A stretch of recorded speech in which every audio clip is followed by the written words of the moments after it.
आप सुन रहे हैं जगत गुरु तत्वदर्शी संत रामपाल जी महाराज द्वारा लिखित पुस्तक ज्ञान गंगा का पेज नंबर 209, तीसरा स्कंद अध्याय 4 पृष्ठ 10 श्लोक 42।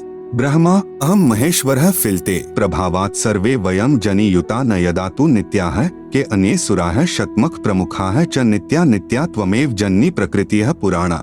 हिंदी अनुवाद। विष्णु जी ने कहा, हे मात ब्रह्मा, मैं तथा शिव तुम्हारे ही प्रभाव से जन्मवान हैं, नित्य नहीं हैं, अर्थात हम अविनाशी नहीं हैं। फिर अन्य इंद्रादि दूसरे देवता किस प्रकार नित्य हो सकते हैं? तुम ही अविनाशी हो, हम सर्व की जननी अर्थात उत्पन्न करने वाली माता हो, प्रकृति तथा सनातनी देवी हो। पृष्ठ 11-12 अध्याय 5 श्लोक 8। यदि दयार्द्रम्ना न सदाम्बिके कथमेहम विहितः च तमोगुणः कमलजश्च रजोगुण संभवः सुविहितः किमु सत्वगुणो हरियः। अनुवाद। भगवान शंकर बोले, हे मात, यदि हमारे ऊपर आप दयायुक्त हो तो मुझे तमोगुण क्यों बनाया, कमल से उत्पन्न ब्रह्मा को रजोगुण किस लिए बनाया तथा विष्णु को सत्गुण क्यों बनाया, अर्थात जीवों के जन्म मृत्यु रूपी दुष्कर्म में क्यों लगाया। श्लोक 12। रमे से स्वप्तिम पुरुषम सदा तव गतिम न ही विद्म वयम शिवे। हिंदी। अपने पति पुरुष अर्थात काल भगवान के साथ सदा भोग विलास करती रहती हो, आपकी गति कोई नहीं जानता। तीसरा स्कंद पृष्ठ 14 अध्याय 5 श्लोक 43। एकमेवा द्वितीयम यत् ब्रह्म वेदा वदन्ति वै सा किम त्वं वाप्यसौ वा किम संदेहम विनिवर्तय। अनुवाद। जो कि वेदों में अद्वितीय केवल एक पूर्ण ब्रह्म कहा है, क्या वह आप ही हैं या कोई और है? मेरी इस शंका का निवारण करें। ब्रह्मा जी की प्रार्थना पर देवी ने कहा, देव्युवाच सदैकत्वं न भेदोऽस्ति सर्वदैव ममास्य च योऽसौ साहमहं योऽसौ भेदोऽस्ति मति विभ्रमात् आव्योरन्तरं सूक्ष्मं यो वेद मतिमान ही सह विमुक्तः स तु संसारान्मुच्यते नात्र संशयः। अनुवाद। देवी ने कहा, यह है सो मैं हूँ, जो मैं हूँ सो यह है, मति के विभ्रम होने से भेद भासता है। हम दोनों का जो सूक्ष्म अंतर है, इसको जो जानता है वही मतिमान अर्थात तत्वदर्शी है, वह संसार से पृथक होकर मुक्त होता है, इसमें संदेह नहीं। सुमरणात् दर्शनम तुभ्यं दास्ये हम विस्मये स्थिते स्वर्तव्या हम सदा देवाः परमात्मा सनातनः उभयोः सुमरणादेव कार्य सिद्धिर संशयम। ब्रह्मोवाच इत्युक्त्वा विसर्जास्मान् त्वा शक्तियः सुसंस्कृतान् विष्णवेऽथ महालक्ष्मी महाकाली शिवाय च महासरस्वती मह्यम स्थानात् तस्माद् विसर्जिता। अनुवाद। संकट उपस्थित होने पर सुमरण से ही मैं तुमको दर्शन दूंगी। देवताओं परमात्मा सनातन देव की शक्ति रूप से मेरा सदा सुमरण करना, दोनों के स्मरण से अवश्य कार्य सिद्धि होगी। ब्रह्मा जी बोले, इस प्रकार संस्कार कर शक्ति देकर हमको विदा किया। आप सुन रहे हैं जगत गुरु तत्वदर्शी संत रामपाल जी महाराज द्वारा लिखित पुस्तक ज्ञान गंगा का पेज नंबर 210। विष्णु के निमित्त महालक्ष्मी, शिव के निमित्त महाकाली और हमको महासरस्वती देकर विदा किया। मम चैव शरीरम वै सूत्रमित्याभिधीते स्थूलम शरीरम वक्ष्यामि ब्रह्मणः परमात्मनः। अनुवाद। मेरा शरीर सूत्र रूप कहा जाता है, परमात्मा ब्रह्म का स्थूल शरीर कहाता है। उपरोक्त पुराण वाक्यों का सार स्पष्ट हुआ कि श्री ब्रह्मा जी रजगुण है, श्री विष्णु जी सतगुण है तथा श्री शिव जी तमगुण है। तीनों प्रभु नाशवान हैं तथा इनका जन्म मृत्यु होता है। दुर्गा को प्रकृति भी कहा जाता है। दुर्गा का पति ब्रह्म यानी शर पुरुष काल है। यह उसके साथ पति पत्नी व्यवहार यानी रमण विलास करती रहती है। दुर्गा तथा ब्रह्म दोनों स्थूल शरीर में आकार में हैं। यही प्रमाण गीता अध्याय 14 श्लोक 3 से 5 में है। गीता ज्ञान दाता ब्रह्म यानी शर पुरुष काल कह रहा है कि प्रकृति यानी दुर्गा तो मेरी पत्नी है। मैं इसकी योनि यानी गर्भाधान स्थान में बीज स्थापना करता हूँ, जिससे सर्व प्राणियों की उत्पत्ति होती है। मैं सर्व यानी 21 ब्रह्मांड के प्राणियों का पिता हूँ तथा प्रकृति यानी दुर्गा अष्टांगी सर्व की माता है। इसी दुर्गा यानी प्रकृति अष्टांगी से उत्पन्न तीनों गुण यानी रजगुण ब्रह्मा, सतगुण विष्णु तथा तमगुण शिव अन्य प्राणियों को कर्मों के बंधन में बांधते हैं। त्रिगुण माया यानी रजगुण ब्रह्मा जी, सतगुण विष्णु जी तथा तमगुण शिव जी जीव को मुक्त नहीं होने देते। पवित्र गीता जी के अध्याय 7 श्लोक 1 व 2 में ब्रह्म कह रहा है कि अर्जुन, अब तुझे वह ज्ञान सुनाऊंगा जिसके जानने के बाद और कुछ जानना बाकी नहीं रह जाता। गीता अध्याय 7 श्लोक 12 गीता ज्ञान दाता ब्रह्म यानी क्षर पुरुष काल कह रहा है कि तीनों गुणों से जो कुछ हो रहा है वह मुझसे ही हुआ जान। जैसे रजगुण यानी ब्रह्मा से उत्पत्ति, सतगुण यानी विष्णु से पालन पोषण स्थिति तथा तमगुण यानी शिव से प्रलय यानी संहार का कारण काल भगवान ही है। फिर कहा है कि मैं इनमें नहीं हूँ, क्योंकि काल बहुत दूर यानी 21वें ब्रह्मांड में निज लोक में रहता है परंतु मन रूप में मौज काल ही मनाता है तथा रिमोट से सर्व प्राणियों तथा ब्रह्मा जी, श्री विष्णु जी व श्री शिव जी को यंत्र की तरह चलाता है। गीता बोलने वाला ब्रह्म कह रहा है कि मेरे 21 ब्रह्मांडों के प्राणियों के लिए मेरी पूजा से ही शास्त्र अनुकूल साधना प्रारंभ होती है जो वेदों में वर्णित है। मेरे अंतर्गत जितने प्राणी हैं उनकी बुद्धि मेरे हाथ में है।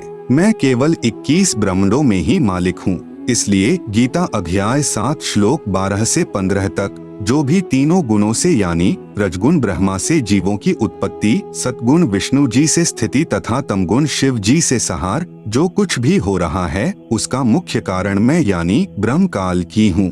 क्योंकि काल को 1 लाख मानव शरीरधारी प्राणियों के शरीर को मारकर मैल को खाने का श्राप लगा है। आप सुन रहे हैं जगत गुरु तत्वदर्शी संत रामपाल जी महाराज द्वारा लिखित पुस्तक ज्ञान गंगा का पेज नंबर 211।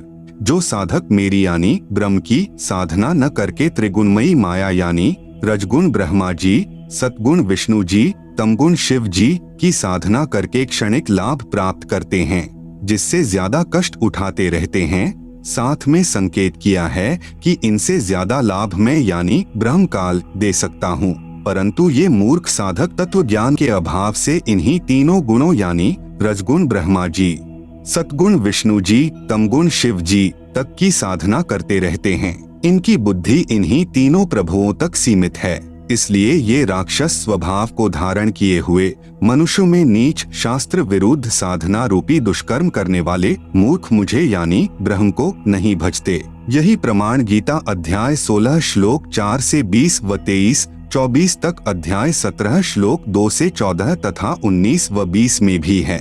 विचार करें, रावण ने भगवान शिव जी को मृत्युंजय, अजर अमर, सर्वेश्वर मानकर भक्ति की, 10 बार शीश काट कर समर्पित कर दिया, जिसके बदले में युद्ध के समय 10 शीश रावण को प्राप्त हुए, परंतु मुक्ति नहीं हुई, राक्षस कहलाया।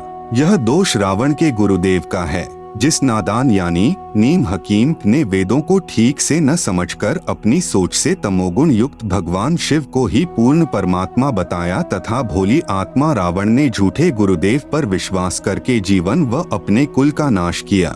नंबर 1, एक भस्मागिरी नाम का साधक था, जिसने शिव जी यानी तमोगुण को ही इष्ट मानकर शीर्षासन यानी ऊपर को पैर नीचे को शीश करके 12 वर्ष तक साधना की। भगवान शिव को वचनबद्ध करके भस्म कंडा ले लिया, भगवान शिव जी को ही मारने लगा।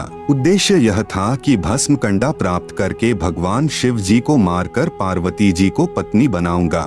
भगवान श्री शिव जी डर के मारे भाग गए। फिर श्री विष्णु जी ने उस भस्मासुर को गंडहथ नाच नचाकर उसी भस्म कंडे से भस्म किया। वह शिव जी यानी तमोगुण का साधक राक्षस कहलाया।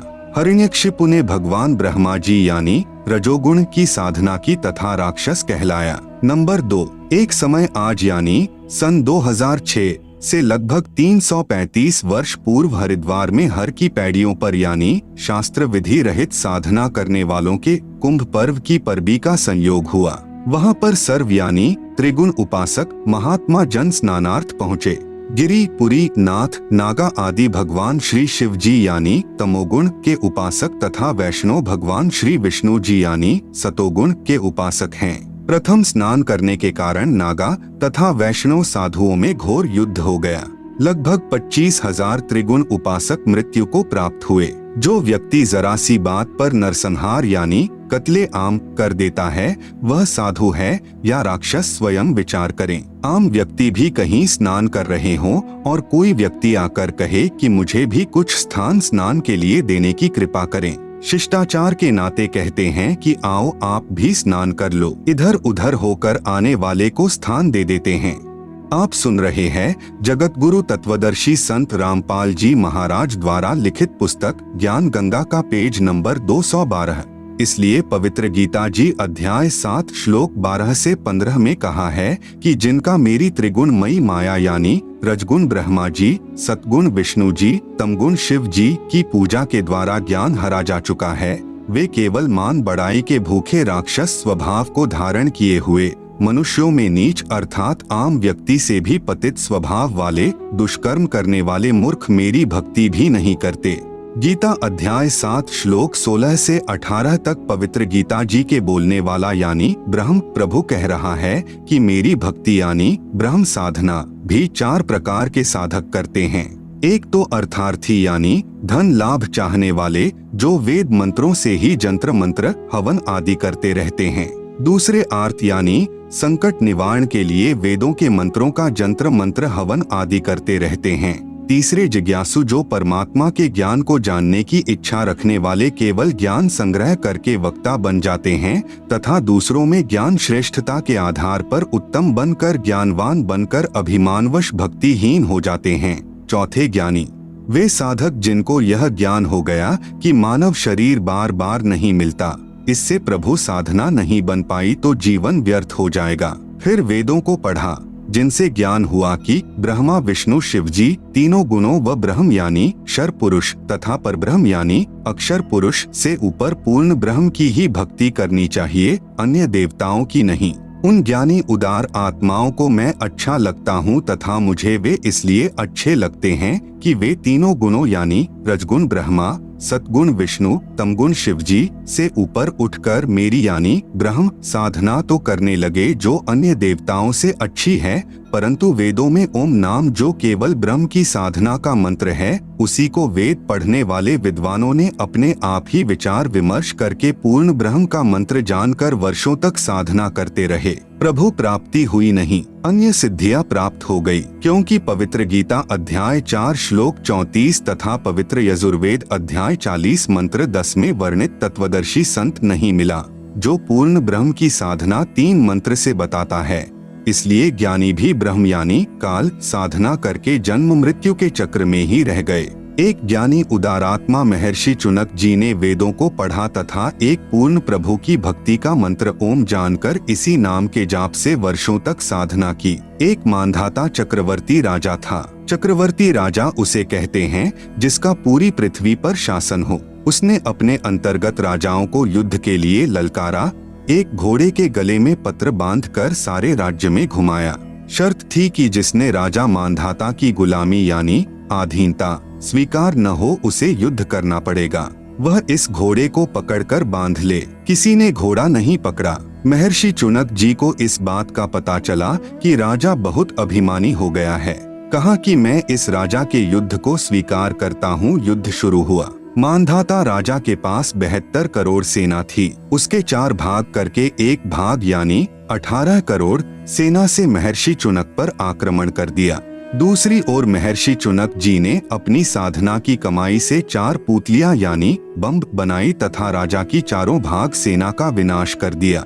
आप सुन रहे हैं जगत गुरु तत्वदर्शी संत रामपाल जी महाराज द्वारा लिखित पुस्तक ज्ञान गंगा का पेज नंबर 213। विशेष श्री ब्रह्मा जी, श्री विष्णु जी, श्री शिव जी तथा ब्रह्म व परब्रह्म की भक्ति से पाप तथा पुण्य दोनों का फल भोगना पड़ता है। पुण्य स्वर्ग में तथा पाप नरक में व 84 लाख प्राणियों के शरीर में नाना यातनाएं भोगनी पड़ती हैं। जैसे ज्ञानी आत्मा श्री चुनक जी ने जो ओम नाम के जाप की कमाई की उससे कुछ तो सिद्धि शक्ति यानी 4 पुतलियां बनाकर में समाप्त कर दिया, जिससे महर्षि कहलाया। कुछ साधना फल को महास्वर्ग में भोग कर फिर नरक में जाएगा तथा फिर 84 लाख प्राणियों के शरीर धारण करके कष्ट पर कष्ट सहन करेगा। जो 72 करोड़ प्राणियों यानी सैनिकों का संहार वचन से किया था उसका भोग भी भोगना होगा। चाहे कोई हथियार से हत्या करे, चाहे वचन रूपी तलवार से, दोनों को समान दंड प्रभु देता है। जब उस महर्षि चुनक जी का जीव कुत्ते के शरीर में होगा, उसके सिर में जख्म होगा। उसमें कीड़े बनकर उन सैनिकों के जीव अपना प्रतिशोध लेंगे। कभी टांग टूटेगी, कभी पिछले पैरों से अधरंग होकर केवल अगले पैरों से घिसड़कर चलेगा तथा गर्मी सर्दी का कष्ट असहनीय पीड़ा नाना प्रकार से भोगनी ही पड़ेगी। इसलिए पवित्र गीता जी बोलने वाला ब्रह्म यानी काल गीता अध्याय 7 श्लोक 18 में स्वयं कह रहा है कि ये सर्वज्ञानी आत्माएं हैं तो उदार यानी नेक परंतु पूर्ण परमात्मा की 3 मंत्र की वास्तविक साधना बताने वाला तत्वदर्शी संत न मिलने के कारण ये सब मेरी ही अनुत्तमाम यानी अति अश्रेष्ठ मुक्ति यानी गति की आस में ही आश्रित रहे, अर्थात मेरी साधना भी अश्रेष्ठ है। इसलिए पवित्र गीता जी अध्याय 18 श्लोक 62 में कहा है कि हे अर्जुन, तू सर्व भाव से उस पूर्ण परमात्मा की शरण में चला जा, जिसकी कृपा से ही तू परम शांति तथा सनातन परम धाम यानी सतलोक को प्राप्त होगा। पवित्र गीता जी को श्री कृष्ण जी के शरीर में प्रेतवत प्रवेश करके ब्रह्म यानी काल ने बोला। फिर कई वर्षों उपरांत पवित्र गीता जी तथा पवित्र चारों वेदों को महर्षि व्यास जी के शरीर में प्रेतवत प्रवेश करके स्वयं ब्रह्म यानी शर पुरुष द्वारा लिपिबद्ध भी स्वयं ही किए हैं। इनमें परमात्मा कैसा है, कैसे उसकी भक्ति करनी है तथा क्या उपलब्धि होगी, ज्ञान तो पूर्ण वर्णन है, परंतु पूजा की विधि केवल ब्रह्म यानी शर पुरुष अर्थात ज्योति निरंजन काल तक की ही है। पूर्ण ब्रह्म की भक्ति के लिए पवित्र गीता अध्याय 4 श्लोक 34 में पवित्र गीता बोलने वाला यानी ब्रह्म प्रभु स्वयं कह रहा है कि पूर्ण परमात्मा की भक्ति व प्राप्ति के लिए किसी तत्वज्ञानी संत को ढूंढ ले, फिर जैसे वह विधि बताएं वैसे कर। पवित्र गीता जी को बोलने वाला प्रभु कह रहा है कि पूर्ण परमात्मा का पूर्ण ज्ञान व भक्ति विधि मैं नहीं जानता। अपनी साधना के बारे में गीता अध्याय 8 के श्लोक 13 में कहा है कि मेरी भक्ति का तो केवल एक ओम अक्षर है, जिसका उच्चारण करके अंतिम श्वास यानी त्यजन देहम तक जाप करने से मेरी वाली परम गति को प्राप्त होगा। फिर गीता अध्याय 7 श्लोक 18 में कहा है कि जिन प्रभु चाहने वाली आत्माओं को तत्वदर्शी संत नहीं मिला जो पूर्ण ब्रह्म की साधना जानता हो, इसलिए वे उदारात्माएं मेरे वाली अनुत्तमाम यानी अति अनुत्तम परम गति में ही आश्रित हैं। पवित्र गीता जी बोलने वाला प्रभु स्वयं कह रहा है कि मेरी साधना से होने वाली गति अर्थात मुक्ति भी अति अश्रेष्ठ है। आप सुन रहे हैं जगत गुरु तत्वदर्शी संत रामपाल जी महाराज द्वारा लिखित पुस्तक ज्ञान गंगा का पेज नंबर 214। अन्य देवताओं यानी रजगुण ब्रह्मा जी, सतगुण विष्णु जी, तमगुण शिव जी की पूजा अनजान ही करते हैं। अध्याय 7 के श्लोक 20 में कहा है कि जिसका संबंध अध्याय 7 के श्लोक 15 से लगातार है। श्लोक 15 में कहा है कि त्रिगुणमयी माया यानी जो रजगुण ब्रह्मा जी, सतगुण विष्णु जी, तमगुण शिव जी की पूजा तक सीमित हैं तथा इन्हीं से प्राप्त क्षणिक सुख के द्वारा जिनका ज्ञान हरा जा चुका है, ऐसे असुर स्वभाव को धारण किए हुए नीच व्यक्ति दुष्कर्म करने वाले मूर्ख मुझे नहीं भजते। अध्याय 7 के श्लोक 20 में उन भोगों की कामना के कारण जिनका ज्ञान हरा जा चुका है, वे अपने स्वभाव वश प्रेरित होकर अज्ञान अंधकार वाले नियम के आश्रित अन्य देवताओं को पूजते हैं। अध्याय 7 के श्लोक 21 में कहा है कि जो भक्त जिस देवता के स्वरूप को श्रद्धा से पूजना चाहता है, उस भक्त की श्रद्धा को मैं उसी देवता के प्रति स्थिर करता हूँ। अध्याय 7 के श्लोक 22 में कहा है कि वह जिस श्रद्धा से युक्त होकर जिस देवता का पूजन करता है, क्योंकि उस देवता से मेरे द्वारा ही विधान किए हुए कुछ इच्छित भोगों को प्राप्त करते हैं। जैसे मुख्यमंत्री कहे कि नीचे के अधिकारी मेरे ही नौकर हैं, मैंने उनको कुछ अधिकार दे रखे हैं जो उनके यानी अधिकारियों के ही आश्रित हैं, वह लाभ भी मेरे द्वारा ही दिया जाता है, परंतु पूर्ण लाभ नहीं है। अध्याय 7 के श्लोक 23 में वर्णन है कि परंतु उन मंद बुद्धि वालों का वह फल नाशवान होता है। देवताओं को पूजने वाले देवताओं को प्राप्त होते हैं। मदभक्त यानी मतावलंबी जो वेदों में वर्णित भक्ति विधि अनुसार भक्ति करने वाले भक्त भी मुझको प्राप्त होते हैं, अर्थात काल के जाल से कोई बाहर नहीं है। विशेष अध्याय 7 के श्लोक 20 से 23 में कहा है कि वे जो भी साधना किसी भी पितृ, भूत, देवी देवता आदि की पूजा स्वभाव वश करते हैं, मैं यानी ब्रह्म काल ही उन मंद बुद्धि लोगों यानी भक्तों को उसी देवता के प्रति आसक्त करता हूँ। वे नादान साधक देवताओं से जो लाभ पाते हैं, मैंने यानी काल ने ही देवताओं को कुछ शक्ति दे रखी है। उसी के आधार पर उनके यानी देवताओं के पुजारी देवताओं को प्राप्त हो जाएंगे। परंतु उन बुद्धिहीन साधकों की वह पूजा 84 लाख योनियों में शीघ्र ले जाने वाली है, तथा जो मुझे यानी काल को भजते हैं वे तप्त शिला पर फिर मेरे महास्वर्ग यानी ब्रह्मलोक में चले जाते हैं और उसके बाद जन्म मरण में ही रहेंगे, मोक्ष प्राप्त नहीं होगा। भावार्थ है कि देवी देवताओं व ब्रह्मा विष्णु शिव तथा माता से भगवान ब्रह्म की साधना अधिक लाभदायक है। भले ही महास्वर्ग में गए साधक का स्वर्ग समय 1 महाकल्प तक भी हो सकता है, परंतु महास्वर्ग में शुभ कर्मों का सुख भोग कर फिर नरक तथा अन्य प्राणियों के शरीर में भी कष्ट बना रहेगा। पूर्ण मोक्ष नहीं अर्थात काल जाल से मुक्ति नहीं। आप सुन रहे हैं जगत गुरु तत्वदर्शी संत रामपाल जी महाराज द्वारा लिखित पुस्तक ज्ञान गंगा का पेज नंबर 215। अन्य प्रमाण पवित्र गीता व पवित्र वेदों में अन्य देवताओं की पूजा तथा पितर पूजा यानी श्राद्ध निकालना तथा भूत पूजा यानी अस्थियां उठाना अर्थात फूल उठाना, पिंड भरवाना, मंडियों की पूजा करना मना किया है। पवित्र चारों वेदों अनुसार साधना का परिणाम केवल स्वर्ग महास्वर्ग प्राप्ति मुक्ति नहीं। पवित्र गीता अध्याय 9 के श्लोक 20-21 में कहा है कि जो मनोकामना यानी सकाम सिद्धि के लिए मेरी पूजा तीनों वेदों में वर्णित साधना शास्त्र अनुकूल करते हैं, वे अपने कर्मों के आधार पर महास्वर्ग में आनंद मनाकर फिर जन्म मरण में आ जाते हैं। अर्थात यज्ञ चाहे शास्त्र अनुकूल भी हो, उनका एकमात्र लाभ सांसारिक भोग स्वर्ग और फिर नरक व 84 लाख योनियां ही हैं। जब तक तीनों मंत्र यानी ओम तथा तत् व सत सांकेतिक पूर्ण संत से प्राप्त नहीं होते। अध्याय 9 के श्लोक 22 में कहा है कि जो निष्काम भाव से मेरी शास्त्रानुकूल पूजा करते हैं, उनकी पूजा की साधना की रक्षा में स्वयं करता हूँ, मुक्ति नहीं। शास्त्र विधि विरुद्ध साधना पतन का कारण।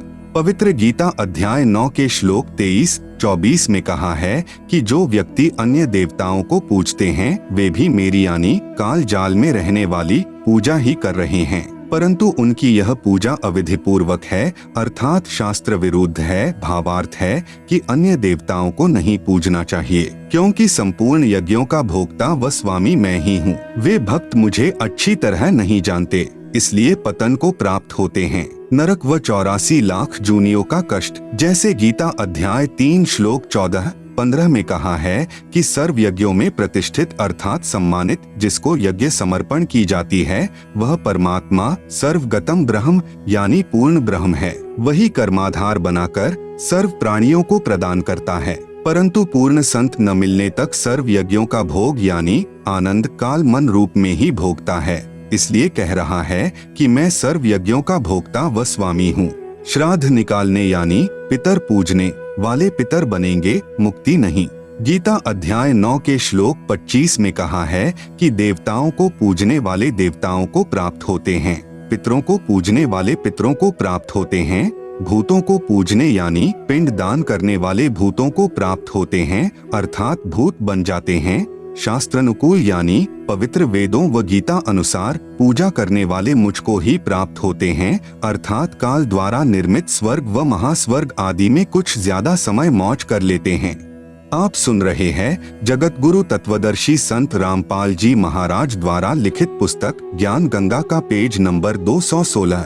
विशेष जैसे कोई तहसीलदार की नौकरी यानी सेवा पूजा करता है तो वह तहसीलदार नहीं बन सकता। हाँ, उससे प्राप्त धन से रोजी रोटी चलेगी अर्थात उसके अधीन ही रहेगा।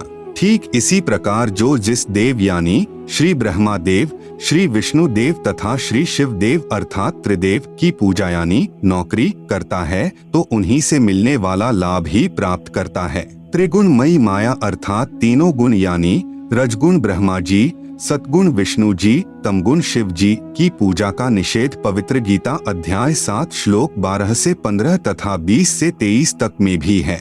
इसी प्रकार कोई पितरों की पूजा यानी नौकरी सेवा करता है तो पितरों के पास छोटा पितर बनकर उन्हीं के पास कष्ट उठाएगा। इसी प्रकार कोई भूतों यानी प्रेतों की पूजा यानी सेवा करता है तो भूत बनेगा, क्योंकि सारा जीवन जिसमें आसक्ति बनी है अंत में उन्हीं में मन फंसा रहता है, जिस कारण से उन्हीं के पास चला जाता है। कुछ एक का कहना है कि पितर भूत देव पूजाएं भी करते रहेंगे, आपसे उपदेश लेकर साधना भी करते रहेंगे। ऐसा नहीं चलेगा। जो साधना पवित्र गीता जी में व पवित्र चारों वेदों में मना है वह करना शास्त्र विरुद्ध हुआ। जिसको पवित्र गीता अध्याय 16 श्लोक 23-24 में मना किया है कि जो शास्त्र विधि त्याग कर मनमाना आचरण यानी पूजा करते हैं वे न तो सुख को प्राप्त करते हैं न परम गति को तथा न ही कोई कार्य सिद्ध करने वाली सिद्धि को ही प्राप्त करते हैं, अर्थात जीवन व्यर्थ कर जाते हैं। इसलिए अर्जुन तेरे लिए कर्तव्य यानी जो साधना के कर्म करने योग्य हैं तथा अकर्तव्य यानी जो साधना के कर्म नहीं करने योग्य हैं की व्यवस्था यानी नियम में शास्त्र ही प्रमाण हैं, अन्य साधना वर्जित हैं। इसी का प्रमाण मार्कंडे पुराण यानी गीता प्रेस गोरखपुर से प्रकाशित पृष्ठ 237 पर है, जिसमें मार्कंडे पुराण तथा ब्रह्म पुराणांक इकट्ठा ही जिल्द किया है में भी है कि एक रुचि नाम का साधक ब्रह्मचारी रहकर वेदों अनुसार साधना कर रहा था। जब वह 40 वर्ष का हुआ तब उसको अपने 4 पूर्वज जो शास्त्र विरुद्ध साधना करके पितर बने हुए थे तथा कष्ट भोग रहे थे दिखाई दिए। पितरों ने कहा कि बेटा रुचि शादी करवाकर हमारे श्राद्ध निकाल, हम तो दुखी हो रहे हैं। रुचि ऋषि ने कहा पितृ महो वेद में कर्म कांड मार्ग यानी श्राद्ध पिंड भरवाना आदि को मूर्खों की साधना कहा है, फिर आप मुझे क्यों उस गलत यानी शास्त्र विधि रहित साधना पर लगा रहे हो। पितर बोले बेटा यह बात तो तेरी सत है कि वेद में पितर पूजा, भूत पूजा, देवी देवताओं की पूजा यानी कर्म कांड को अविद्या ही कहा है, इसमें तनिक भी मिथ्या नहीं है। इसी उपरोक्त मार्कंडे पुराण में इसी लेख में पितरों ने कहा कि फिर पितर कुछ तो लाभ देते हैं विशेष, यह अपनी अटकलें पितरों ने लगाई है वह हमने नहीं पालन करना, क्योंकि पुराणों में आदेश किसी ऋषि विशेष का है जो पितर पूजने, भूत या अन्य देव पूजने को कहा है, परंतु वेदों में प्रमाण न होने के कारण प्रभु का आदेश नहीं है। इसलिए किसी संत या ऋषि के कहने से, प्रभु की आज्ञा का उल्लंघन करने से सजा के भागी होंगे। आप सुन रहे हैं जगत गुरु तत्वदर्शी संत रामपाल जी महाराज द्वारा लिखित पुस्तक ज्ञान गंगा का पेज नंबर 217।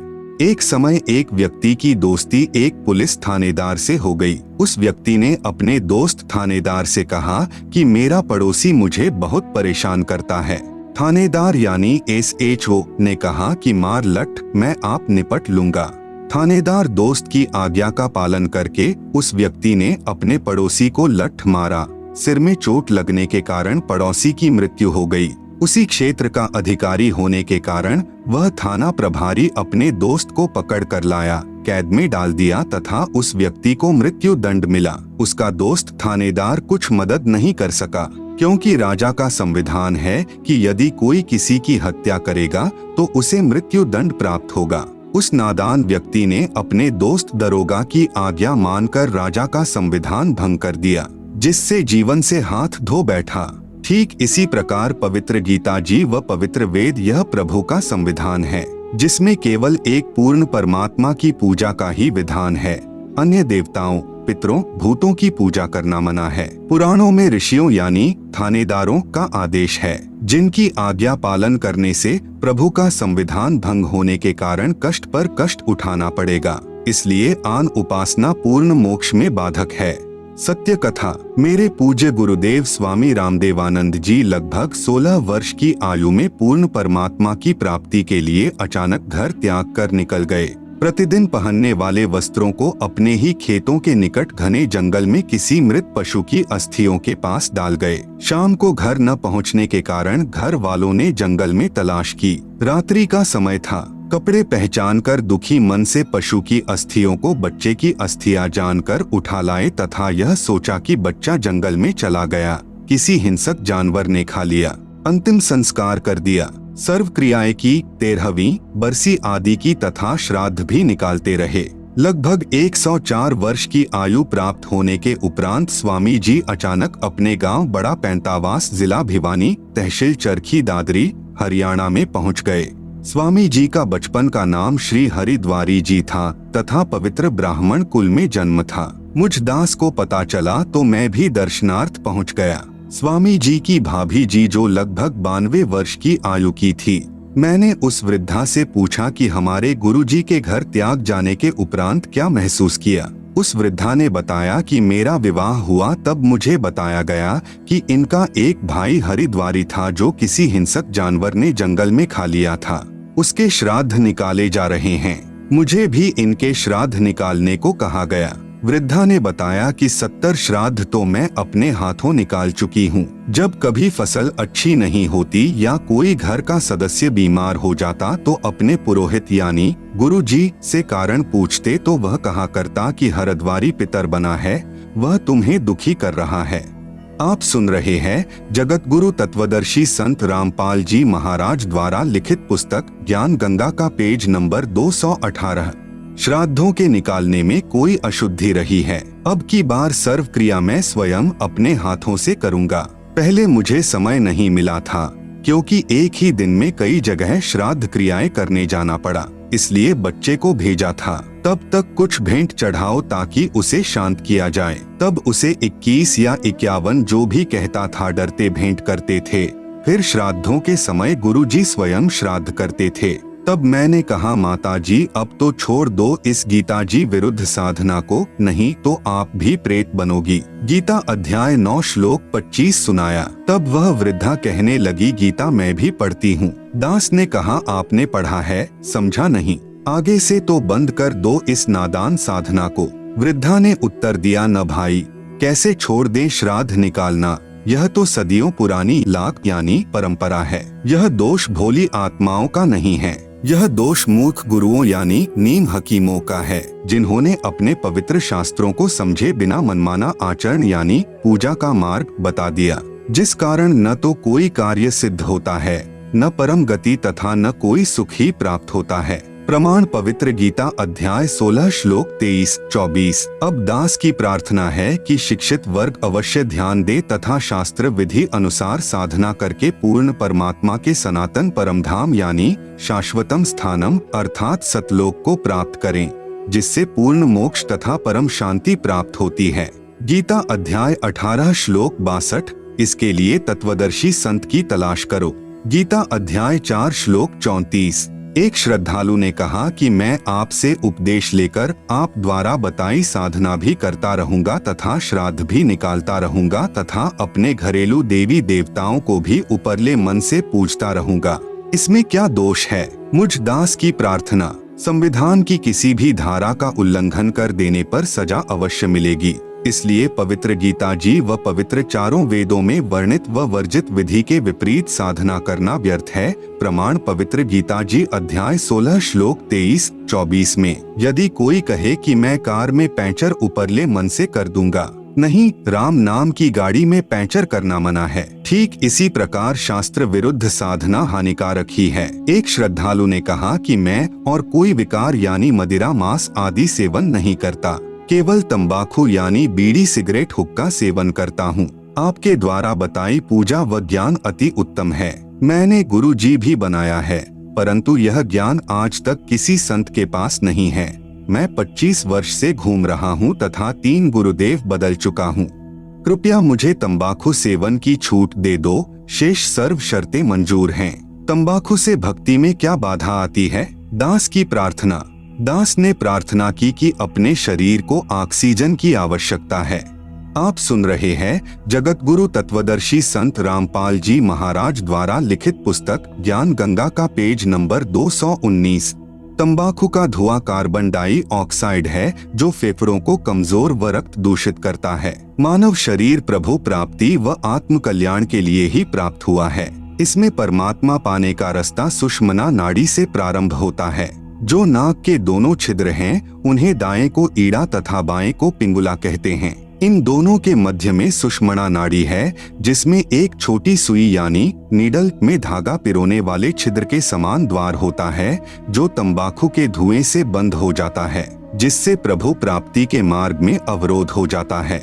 यदि प्रभु पाने का रास्ता ही बंद हो गया तो मानव शरीर व्यर्थ हुआ। इसलिए प्रभु भक्ति करने वाले साधक को प्रत्येक नशीले व अखाद्य यानी मांस आदि पदार्थों का सर्वदा निषेध है। एक श्रद्धालु ने कहा कि मैं तंबाकू प्रयोग नहीं करता, मांस व मदिरा सेवन जरूर करता हूँ, इससे भक्ति में क्या बाधा है? यह तो खाने पीने के लिए ही बनाई है तथा पेड़ पौधों में भी तो जीव है, वह खाना भी तो मांस भक्षण तुल्य ही है। दास की प्रार्थना, यदि कोई हमारे माता पिता भाई बहन व बच्चों आदि को मारकर खाए तो कैसा लगे? जैसा दर्द आपने होवे वैसा जान बिराने, कहे कबीर वे जाए नरक में जो काटे शीश खुराने। जो व्यक्ति पशुओं को मारते समय खुरों तथा शीश को बेरहमी से काट कर मांस खाते हैं वे नरक के भागी होंगे। जैसा दुख अपने बच्चों व संबंधियों की हत्या का होता है, ऐसा ही दूसरे को जानना चाहिए। रही बात पेड़ पौधों को खाने की, इनको खाने का प्रभु का आदेश है तथा ये जड़ जूनी के हैं। अन्य चेतन प्राणियों का वध प्रभु आदेश विरुद्ध है, इसलिए अपराध यानी पाप है। मदिरा सेवन भी प्रभु आदेश नहीं है, परंतु स्पष्ट मना है तथा मानव जीवन को बर्बाद करने का है। शराब पान किया हुआ व्यक्ति कुछ भी गलती कर सकता है। मदिरा पान धन तन व पारिवारिक शांति तथा समाज सभ्यता की महाशत्रु है। प्यारे बच्चों के भावी चरित्र पर कुप्रभाव पड़ता है। मदिरा पान करने वाला व्यक्ति कितना ही नेक हो परंतु उसकी न तो इज्जत रहती है तथा न ही विश्वास। एक समय यह दास एक गांव में सत्संग करने गया हुआ था। उस दिन नशा निषेध पर सत्संग किया। सत्संग के उपरांत एक 11 वर्षीय कन्या फूट फूट कर रोने लगी। पूछने पर उस बेटी ने बताया कि महाराज जी मेरे पिताजी पालम हवाई अड्डे पर बढ़िया नौकरी करते हैं, परंतु सर्व पैसे की शराब पी जाते हैं। मेरी मम्मी के मना करने पर इतना पीटते हैं कि शरीर पर नीले दाग बन जाते हैं। एक दिन मेरे पापा जी मेरी मम्मी को पीटने लगे। मैं अपनी मम्मी के ऊपर गिरकर बचाव करने लगी तो मुझे भी पीटा। मेरा होंठ सूज गया। 10 दिन में ठीक हुआ। मेरी मम्मी जी हमें छोड़कर मेरे मामा जी के घर चली गई। 6 महीने में मेरी दादी जी जाकर लाई। तब तक हम अपनी दादी जी के पास रहे। पापा जी ने दवाई भी नहीं दिलाई। सुबह शीघ्र ही उठकर नौकरी पर चला गया। शाम को शराब पीकर आता। हम 3 बहनें हैं, 2 मेरे से छोटी हैं। अब जब पापा जी शाम को आते हैं तो हम तीनों बहनें चारपाई के नीचे छुप जाती हैं। आप सुन रहे हैं जगत गुरु तत्वदर्शी संत रामपाल जी महाराज द्वारा लिखित पुस्तक ज्ञान गंगा का पेज नंबर 220। विचार करो पुण्यात्माओं, जिन बच्चों को पिताजी ने सीने से लगाना चाहिए था तथा बच्चे पिताजी के घर आने की राह देखते हैं कि पापा जी घर आएंगे, फल लाएंगे। आज इस मानव समाज की दुश्मन शराब ने क्या घर घाल दिए। शराबी व्यक्ति अपनी तो हानि करता है, साथ में बहुत व्यक्तियों की आत्मा दुखाने का भी पाप सिर पर रखता है। जैसे पत्नी के दुख में उसके माता पिता बहन भाई दुखी, फिर स्वयं के माता पिता भाई बहन दादा दादी आदि परेशान। एक शराबी व्यक्ति आसपास के भद्र व्यक्तियों की अशांति का कारण बनता है, क्योंकि घर में झगड़ा करता है। पत्नी व बच्चों की चिल्लाहट सुनकर पड़ोसी बीच बचाव करें तो शराबी गले पड़ जाएं, नहीं करें तो नेक व्यक्तियों को नींद नहीं आए। इस दास से उपदेश लेने के उपरांत प्रतिदिन शराब पीने वाले लगभग 1 लाख व्यक्तियों ने सर्व नशीले पदार्थ व मांस भक्षण पूर्ण रूप से त्याग दिया है तथा जिस समय शाम को शराब प्रेतनी का नृत्य होता था, अब वे पुण्यात्माएं अपने बच्चों सहित बैठकर संध्या आरती करते हैं। हरियाणा प्रदेश व निकटवर्ती प्रांतों में लगभग 10,000 गांवों व शहरों में आज भी प्रत्येक में 4-5 चैंपियन यानी 1 नंबर के शराबी उदाहरण हैं, जो सर्व विकारों से रहित होकर अपना मानव जीवन सफल कर रहे हैं। कुछ कहते हैं कि हम इतनी नहीं पीते खाते, बस कभी ले लेते हैं। जहर तो थोड़ा ही बुरा है जो भक्ति व मुक्ति में बाधक है। मान लीजिए 2 किलोग्राम घी का हलवा बनाया यानी सतभक्ति की, फिर 250 ग्राम बालूरेत यानी तंबाकू, मांस, मदिरा सेवन व आन उपासना कर ली भी डाल दिया, वह तो किया कराया व्यर्थ हुआ। इसलिए पूर्ण परमात्मा यानी परम अक्षर ब्रह्म की पूजा पूर्ण संत से प्राप्त करके आजीवन मर्यादा में रहकर करते रहने से ही पूर्ण मोक्ष लाभ होता है। तत्वज्ञान प्राप्ति के पश्चात ही भक्ति प्रारंभ होती है। अध्याय 9 के श्लोक 26, 27, 28 का भाव है कि जो भी आध्यात्मिक या सांसारिक काम करें, सब मेरे मतानुसार वेदों में वर्णित पूजा विधि अनुसार ही कर्म करें। वह उपासक मुझ यानी काल से ही लाभान्वित होता है। इसी का वर्णन इसी अध्याय के श्लोक 20-21 में किया है। अध्याय 9 के श्लोक 29 में भगवान कहते हैं कि मुझे किसी से द्वेष या प्यार नहीं है, परंतु तुरंत ही कह रहे हैं कि जो मुझे प्रेम से भजते हैं वे मुझे प्यारे हैं तथा मैं उनको प्रिय हूँ, अर्थात मैं उनमें और वे मेरे में हैं। राग व द्वेष का प्रत्यक्ष प्रमाण है। जैसे प्रहलाद विष्णु जी के आश्रित थे तथा हिरण्याकशिपु द्वेष करता था, तब नरसिंह रूप धार कर भगवान ने अपने प्यारे भक्त की रक्षा की तथा राक्षस हिरण्याकशिपु की आंतें निकालकर समाप्त किया। प्रहलाद से प्रेम तथा हिरण्याकशिपु से द्वेष प्रत्यक्ष सिद्ध है। आप सुन रहे हैं जगत गुरु तत्वदर्शी संत रामपाल जी महाराज द्वारा लिखित पुस्तक ज्ञान गंगा का पेज नंबर 221। इसीलिए पवित्र श्रीमद् भगवद गीता अध्याय 2 श्लोक 53 में कहा है कि तत्व ज्ञान हो जाने पर नाना प्रकार के भ्रमित करने वाले वचनों से विचलित हुई तेरी बुद्धि एक पूर्ण परमात्मा में दृढ़ता से स्थिर हो जाएगी।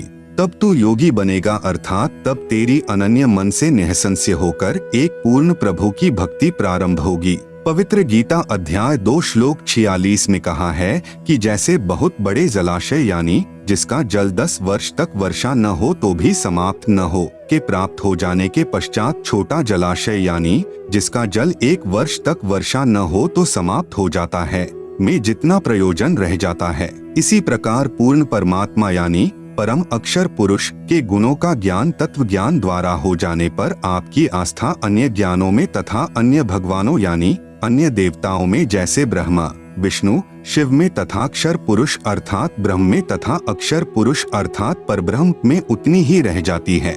जैसे छोटा जलाशय बुरा नहीं लगता परंतु उसकी क्षमता यानी औकात का पता लग जाता है कि यह काम चलाओ सहारा है जो जीवन के लिए पर्याप्त नहीं है, तथा बहुत बड़ा जलाशय प्राप्त होने पर पता चल जाता है कि यदि अकाल गिरेगा तो भी समस्या नहीं आएगी तथा तुरंत छोटे जलाशय को त्याग कर बड़े जलाशय पर आश्रित हो जाएगा। इसी प्रकार तत्वदर्शी संत से पूर्ण परमात्मा के तत्व ज्ञान के द्वारा पूर्ण ब्रह्म की महिमा से परिचित हो जाने के पश्चात साधक पूर्ण रूप से यानी अनन्य मन से उस पूर्ण परमात्मा यानी परमेश्वर पर सर्व भाव से आश्रित हो जाता है। गीता अध्याय 18 श्लोक 62 में कहा है कि हे अर्जुन, तू सर्व भाव से उस परमेश्वर की शरण में जा, उस परमात्मा की कृपा से ही परम शांति को प्राप्त होगा तथा शाश्वत स्थान अर्थात सनातन परम धाम अर्थात कभी न नष्ट होने वाले सतलोक को प्राप्त होगा। गीता अध्याय 18 श्लोक 63 में कहा है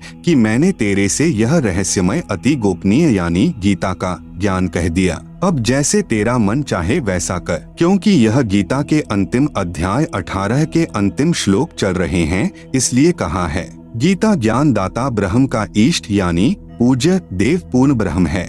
गीता अध्याय 18 श्लोक 64 में कहा है कि एक सर्वगुप्त से गुप्त ज्ञान एक बार फिर सुन कि यही पूर्ण परमात्मा जिसके विषय में अध्याय 18 श्लोक 62 में कहा है मेरा पक्का पूज्य देव है, अर्थात मैं यानी ब्रह्मक्षर पुरुष भी उसी की पूजा करता हूँ। यह तेरे हित में कहूँगा, क्योंकि यही जानकारी गीता ज्ञान दाता प्रभु ने गीता अध्याय 15 श्लोक 4 में भी दी है, जिसमें कहा है कि मैं उसी आदि पुरुष परमेश्वर की शरण में हूँ। इसलिए यहाँ कहा कि यही गुप्त से भी अतिगुप्त ज्ञान फिर सुन। विशेष अन्य गीता के अनुवादकर्ताओं ने गलत अनुवाद किया है। इष्टः असि में दृढ़म इति का अर्थ किया है कि तू मेरा प्रिय है। आप सुन रहे हैं जगत गुरु तत्वदर्शी संत रामपाल जी महाराज द्वारा लिखित पुस्तक ज्ञान गंगा का पेज नंबर 222, जबकि अर्थ बनता है अध्याय 18 का श्लोक 64। सर्वगुह्यतमं भूयः श्रेणु में परमं वचः इष्टः असि में दृढ़म इति ततः वक्ष्यामि ते हितम। अनुवाद सर्वगुह्यतमं यानी संपूर्ण गोपनीयों से अति गोपनीय में यानी मेरे, परमम यानी परम रहस्ययुक्त, हितम यानी हितकारक, वचः यानी वचन, ते यानी तुझे, भूयः यानी फिर, वक्ष्यामि यानी कहूँगा, ततः यानी इसे, श्रेणु यानी सुन, इति यानी यह पूर्ण ब्रह्म में यानी मेरा, दृढ़म यानी पक्का निश्चित, इष्टः यानी पूज्य देव, असि यानी है। गीता अध्याय 18 श्लोक 65 में गीता ज्ञान दाता प्रभु यानी काल भगवान क्षर पुरुष कह रहा है कि यदि मेरी शरण में रहना है तो मेरी पूजा अनन्य मन से कर, अन्य देवताओं यानी ब्रह्मा, विष्णु, शिव तथा पितरों आदि की पूजा त्याग दे, फिर मुझे ही प्राप्त ही होगा, अर्थात ब्रह्मलोक बने महास्वर्ग में चला जाएगा। मैं तुझे सत प्रतिज्ञा करता हूँ, तू मेरा प्रिय है। गीता अध्याय 18 श्लोक 66 में कहा है कि यदि एकम यानी उस अद्वितीय अर्थात जिसकी तुलना में अन्य न हो, उस एक सर्वशक्तिमान, सर्व ब्रह्मांडों के रचनहार, सर्व के धारण पोषण करने वाले परमेश्वर की शरण में जाना है, तो मेरे स्तर की साधना जो ओम नाम के जाप की कमाई तथा अन्य धार्मिक शास्त्र अनुकूल यज्ञ साधनाएं मुझ में छोड़, जिससे तू मेरे ऋण से मुक्त हो जाएगा। उस एकम यानी अद्वितीय अर्थात जिसका कोई सानी नहीं है की शरण में व्रज यानी जा। मैं तुझे सर्व पापों यानी काल के ऋणों से मुक्त कर दूंगा, तू चिंता मत कर। विशेष गीता के अन्य अनुवादकर्ताओं ने श्लोक 66 का अनुवाद गलत किया है। व्रज का अर्थ आना किया है, जबकि व्रज का अर्थ जाना होता है। कृपया वास्तविक अनुवाद निम्न पढ़े। अध्याय 18 का श्लोक 66। सर्वधर्मान् परित्यज्य माम एकम शरणम व्रज अहम त्वा सर्वपापेभ्यः मोक्षयिष्यामि मा शुचः। अनुवाद: माम यानी मेरी, सर्वधर्मान यानी संपूर्ण पूजाओं को, परित्यज्य यानी त्याग कर तू केवल एकम यानी एक उस पूर्ण परमात्मा की, शरणम यानी शरण में, व्रज यानी जा, अहम यानी मैं, त्वा यानी तुझे, सर्वपापेभ्यः यानी संपूर्ण पापों से, मोक्षयिष्यामि यानी छुड़वा दूंगा तू, माँ शुचः यानी शोक मत कर। ब्रह्म का साधक ब्रह्म को तथा पूर्ण ब्रह्म का साधक पूर्ण ब्रह्म को ही प्राप्त होता है। गीता अध्याय 8 श्लोक 5 से 10 व 13 तथा गीता अध्याय 17 श्लोक 23 में निर्णायक ज्ञान है। गीता अध्याय 8 श्लोक 13 में कहा है कि मुझ ब्रह्म की साधना का तो केवल एक ओम अक्षर है जो उच्चारण करके जाप करने का है। जो साधक अंतिम श्वास तक जाप करता है वह मेरी परम गति को प्राप्त करता है। अपनी परम गति को गीता ज्ञान दाता प्रभु ने अध्याय 7 श्लोक 18 में अति अनुत्तम अर्थात अति घटिया कहा है। आप सुन रहे हैं जगत गुरु तत्वदर्शी संत रामपाल जी महाराज द्वारा लिखित पुस्तक ज्ञान गंगा का पेज नंबर 223। गीता अध्याय 17 श्लोक 23 में कहा है कि पूर्ण परमात्मा की प्राप्ति का केवल 3 मंत्र ओम तत्सत के जाप का ही निर्देश है, जिसमें ओम जाप ब्रह्म का है, तत् यह सांकेतिक है जो परब्रह्म का जाप है, तथा सत यह भी सांकेतिक है जो पूर्ण ब्रह्म का जाप है। उस पूर्ण परमात्मा के तत्व ज्ञान को तत्वदर्शी संत ही जानता है, उससे प्राप्त कर। मैं यानी गीता ज्ञान दाता अक्षर पुरुष नहीं जानता। गीता अध्याय 8 श्लोक 6 में कहा है कि यह विधान है कि अंत समय में साधक जिस भी प्रभु का नाम जाप करता हुआ शरीर त्याग कर जाता है उसी को प्राप्त होता है। गीता अध्याय 8 श्लोक 5 से 7 में कहा है कि जो अंत समय में मेरा स्मरण करता हुआ शरीर त्याग कर जाता है वह मेरे यानी ब्रह्म के भाव में भावित रहता है। फिर कभी मनुष्य जन्म होता है तो वह साधक अपनी साधना ब्रह्म से ही प्रारंभ करता है, उसका स्वभाव वैसा ही हो जाता है। इसी का प्रमाण गीता अध्याय 16-17 में भी है कि जो साधक पूर्व जन्म में जैसी भी साधना करके आया है अगले जन्म में भी स्वभाववश वैसी ही साधना करता है। गीता अध्याय 8 श्लोक 7 में कहा है कि सब समय में मेरा स्मरण कर तथा युद्ध भी कर निसंदेह मुझको ही प्राप्त होगा। गीता अध्याय 8 श्लोक 8 से 10 तक में स्पष्ट किया है कि जो साधक अनन्य मन से परमेश्वर के नाम का जाप करता है वह सदा उसी को स्मरण करने वाला परम दिव्यम पुरुष याति यानी उस परम दिव्य पुरुष अर्थात परमेश्वर यानी पूर्ण ब्रह्म को प्राप्त होता है।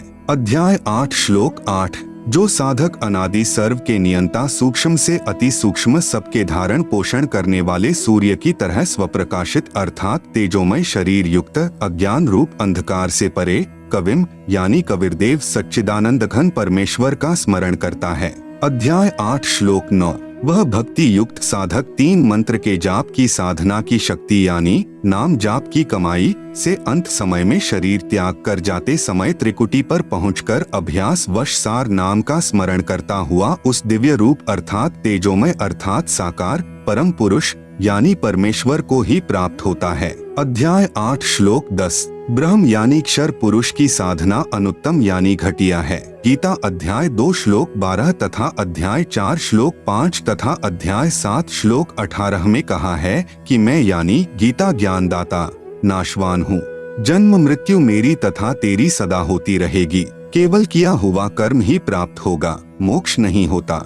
मेरी साधना करने वाले भले ही उद्धार साधक हैं, परंतु वे भी मेरी अति घटिया यानी अनुत्तम साधना में ही व्यस्त हैं। इसलिए गीता अध्याय 18 श्लोक 62, 64, 66 में कहा है कि उस परमेश्वर की शरण में जा तथा मेरा पूज्य देव भी वही है। आप सुन रहे हैं जगत गुरु तत्वदर्शी संत रामपाल जी महाराज द्वारा लिखित पुस्तक ज्ञान गंगा का पेज नंबर 224।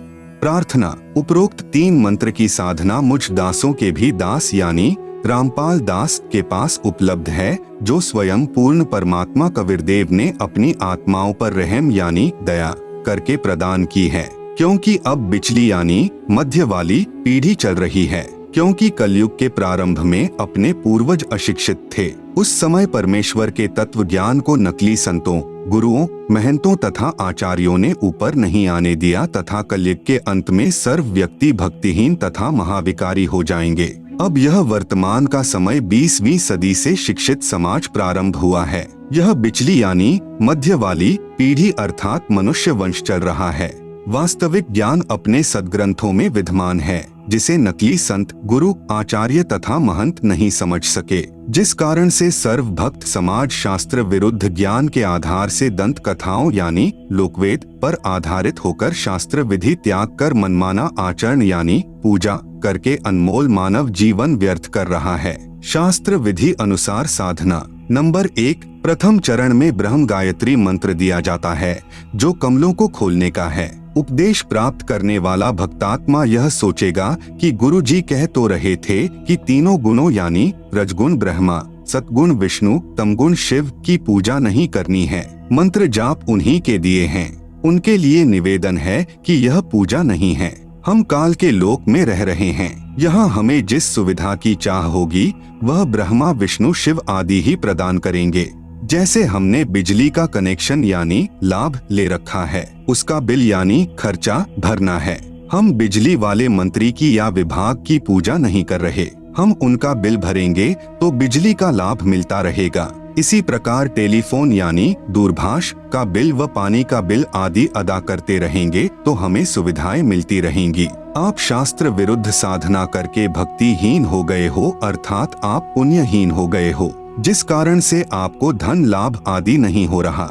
यह दास यानी रामपाल दास आपका गारंटर यानी जिम्मेदार बनकर इस काल लोक की एक ब्रह्मांड की शक्तियों यानी ब्रह्मा विष्णु शिव गणेश माता आदि से आपको सर्व सुविधाएं पुनः प्रारंभ करवाएगा तथा आपने इस मंत्र के जाप से इनका बिल भरते रहना है। जो मंत्र प्रथम यानी सत्सुकृत अविगत कबीर है, यह आपकी पूजा है।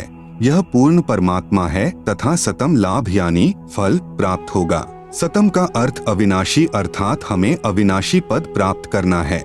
इस मंत्र के 4 महीने के बाद आपको सतनाम यानी सच्चा नाम और मिलेगा, जो 2 मंत्र का होगा। उसका एक मंत्र काल के 21 ब्रह्मांड का ऋण उतारने का है। उसकी कमाई करके हमने ब्रह्म यानी क्षर पुरुष अर्थात काल का ऋण उतारना है। फिर यह काल हमें सर्व पापों से मुक्त कर देगा। आप सुन रहे हैं जगत गुरु तत्वदर्शी संत रामपाल जी महाराज द्वारा लिखित पुस्तक ज्ञान गंगा का पेज नंबर 225। गीता अध्याय नंबर 18 के श्लोक नंबर 62 से 66 में वर्णन है। अध्याय नंबर 18 का श्लोक नंबर 62। तम एव शरणम गच्छ सर्वभावेन भारत तत्प्रसादात् पराम शांतिम स्थानम प्राप्स्यसि शाश्वतम।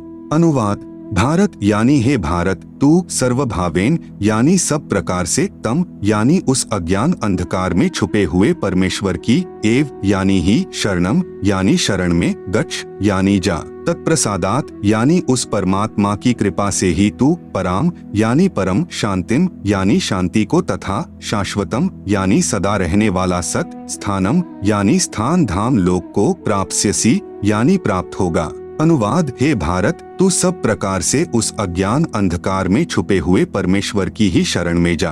उस परमात्मा की कृपा से ही तू परम शांति को तथा सदा रहने वाला सत्स्थान धाम लोक को प्राप्त होगा। अध्याय नंबर 18 का श्लोक नंबर 66। सर्वधर्मान् परित्यज्य माम एकम शरणम व्रज अहम त्वा सर्वपापेभ्यः मोक्षयिष्यामि मा शुचः। अनुवाद, माम यानी मेरी, सर्वधर्मान यानी संपूर्ण पूजाओं को, परित्यज्य यानी त्याग कर तू केवल, एकम यानी एक उस पूर्ण परमात्मा की, शरणम यानी शरण में, व्रज यानी जा, अहम यानी मैं, त्वा यानी तुझे, सर्वपापेभ्यः यानी संपूर्ण पापों से, मोक्षयिष्यामि यानी छुड़वा दूंगा तू, मां शुचः यानी शोक मत कर। अनुवाद, मेरी संपूर्ण पूजाओं को त्याग कर तू केवल एक उस पूर्ण परमात्मा की शरण में जा, मैं तुझे संपूर्ण पापों से छुड़वा दूंगा, तू शोक मत कर। उपरोक्त श्लोकों का भावार्थ है कि काल यानी ब्रह्म अर्थात क्षर पुरुष कह रहा है कि अर्जुन तू मेरी शरण में रहना चाहता है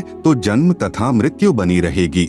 यदि परम शांति तथा सतलोक जाना चाहता है तो उस पूर्ण परमात्मा की शरण में चला जा। उसके लिए मेरी सर्व धार्मिक पूजाएं अर्थात सतनाम के प्रथम मंत्र के जाप की कमाई मुझ में छोड़कर फिर सर्वभाव से उस एक यानी सर्वशक्तिमान अर्थात जिसके बराबर दूसरा न हो उस अद्वितीय परमेश्वर की शरण में चला जा, फिर मैं तुझे सर्व पापों यानी ऋणों से मुक्त कर दूंगा।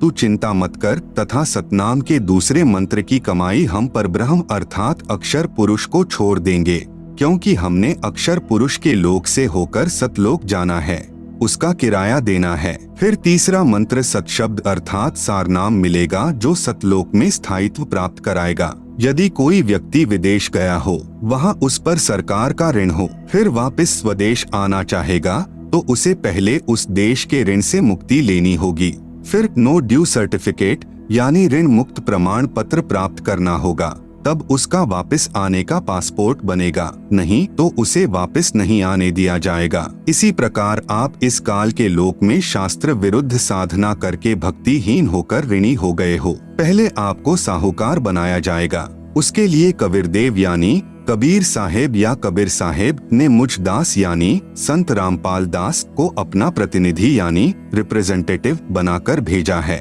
उस परमेश्वर की तरफ से यह दास आपका गारंटर यानी जिम्मेवार बनेगा तथा ब्रह्मा, विष्णु, शिव आदि शक्तियों से आपके पुनः कनेक्शन यानी संपर्क का लाभ को प्रारंभ करवाएगा। आप सुन रहे हैं जगत गुरु तत्वदर्शी संत रामपाल जी महाराज द्वारा लिखित पुस्तक ज्ञान गंगा का पेज नंबर 226, जो आपने इनके मंत्र की कमाई करके किश्तों में बिल भरना है। जब तक आप यहाँ से मुक्त नहीं होते तब तक आपको सर्व भौतिक सुविधाएं जोर शोर से मिलती रहेंगी तथा आप पुण्यदान आदि करके अधिक भक्ति धनी बन सकोगे। दूसरे शब्दों में जैसे हमारे शरीर में कमल बने हैं, जब हम शरीर त्याग कर परमात्मा के पास जाएंगे तो हमें इन कमलों में से होकर जाना है। जैसे नंबर 1 मूल कमल में गणेश जी, नंबर 2 स्वाद कमल में सावित्री ब्रह्मा जी, नंबर 3 नाभि कमल में लक्ष्मी तथा विष्णु जी, नंबर 4 हृदय कमल में पार्वती और शिव जी, नंबर 5 कंठ कमल में दुर्गा यानी अष्टंगी है। इन कमलों से हम तब ही जा सकेंगे जब हम इनका ऋण अदा कर देंगे। प्रथम उपदेश से आपके सर्व कमल खिल जाएंगे अर्थात आप ऋण मुक्त हो जाओगे। जब आप अंत समय में शरीर छोड़कर चलोगे तो आपका रास्ता साफ मिलेगा अर्थात आपके सर्व ऋण मुक्त प्रमाण पत्र तैयार मिलेगा। परंतु हमने पूजा अपने मूल मालिक कबीरदेव यानी कबीर साहेब की करनी है। जैसे पतिव्रता पत्नी पूजा तो अपने पति की करती है, परंतु यथोचित आदर सबका करती है। जैसे देवर को पुत्रवत तथा जेठ को बड़े भाई की तरह तथा सास व ससुर को माता पिता की तरह, परंतु जो भाव अपने पति में होता है वह अन्य में नहीं हो सकता। ठीक इसी प्रकार कबीर परमेश्वर के भक्त को अपनी भक्ति सफल करनी है, इसलिए किसी अनजान के बहकावे में मत आना। पूर्ण विश्वास के साथ इस दास के द्वारा बताए भक्ति मार्ग पर लगे रहना। यह भक्ति सर्व शास्त्रों के आधार पर है। नंबर 2 दूसरे चरण में सतनाम प्रदान किया जाता है, जो 2 मंत्र का है।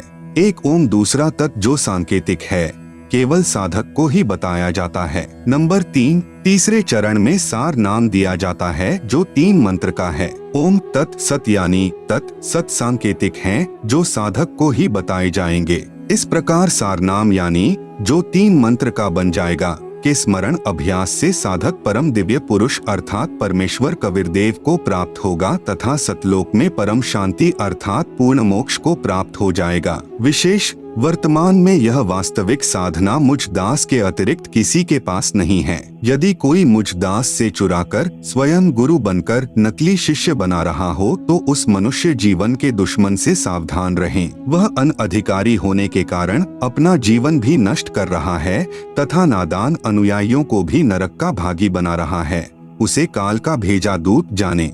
शंका समाधान। नंबर 1, प्रश्न उपरोक्त गीता सार से तो सिद्ध होता है कि ब्रह्मा जी, विष्णु जी तथा शिव जी की पूजा व्यर्थ है, परंतु मैं तो 30 वर्ष से श्री शिव जी की पूजा कर रहा हूँ तथा भगवान श्री कृष्ण जी मेरे बहुत प्रिय हैं। मैं इन प्रभुओं को नहीं छोड़ सकता।